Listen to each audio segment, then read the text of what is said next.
Hello বন্ধুরা, আসছে নতুন জুটি। দর্শকদের ডিমান্ডে এবারে নতুন নায়ক নায়িকা শৈলী আর ঋষভ কোন ধারাবাহিকে ফিরতে চলেছেন, আসুন দেখে নেওয়া যাক এক ঝলকে।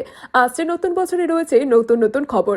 আসলে 2025 সালে বাংলা টেলিভিশন জগতে আসতে চলেছে একগুচ্ছ নতুন ধারাবাহিক, কিন্তু তা নিয়ে এখনো অবধি বিস্তৃত কিছু জানা যায়নি।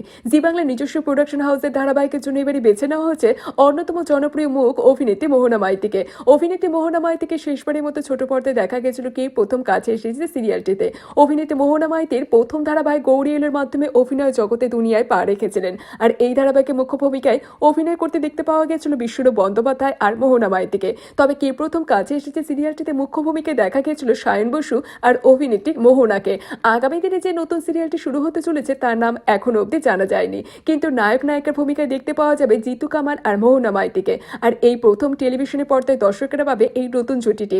দীর্ঘ কিছু বছরের পর পুনরায় ছোট পর্দায় ফিরতে চলেছেন অভিনেতা জিতু কামাল। আর একটি সিরিয়ালের গল্প যেমন নায়ক নায়িকা ছাড়া অসম্পূর্ণ, তেমনই আবার নায়ক নায়িকারা পার্শ্ব চরিত্র ছাড়াও কিন্তু অসম্পূর্ণ। অন্যতম গুরুত্বপূর্ণ ভূমিকায় দেখতে পাওয়া যাবে শৈলী ভট্টাচার্য আর ঋষভ চক্রবর্তীকে। আর এই জুটিটি পার্শ্ব চরিত্রে অভিনয় করলেও যথেষ্ট নজর কেড়েছে দর্শকদের মাঝে। বর্তমানে জুটিটিকে দেখতে পাওয়া যাচ্ছে জি বাংলারই নিমফুলের মধু ধারাবাহিকটিতে। স্বাভাবিকভাবে এই খবরটা পেয়ে বেশ আগ্রহী হয়ে উঠেছে সিরিয়াল প্রেমীরা। আপনাদের কাছে এই জুটিটি কেমন লাগে অবশ্যই কমেন্টে জানাতে ভুলবেন না। বিনোদন জগতের এরকম লেটেস্ট আপডেট নিউজ পেতে হলে অবশ্যই আমাদের চ্যানেলটির সাথে এভাবে জুড়ে থাকুন, পাশে থাকুন। ধন্যবাদ।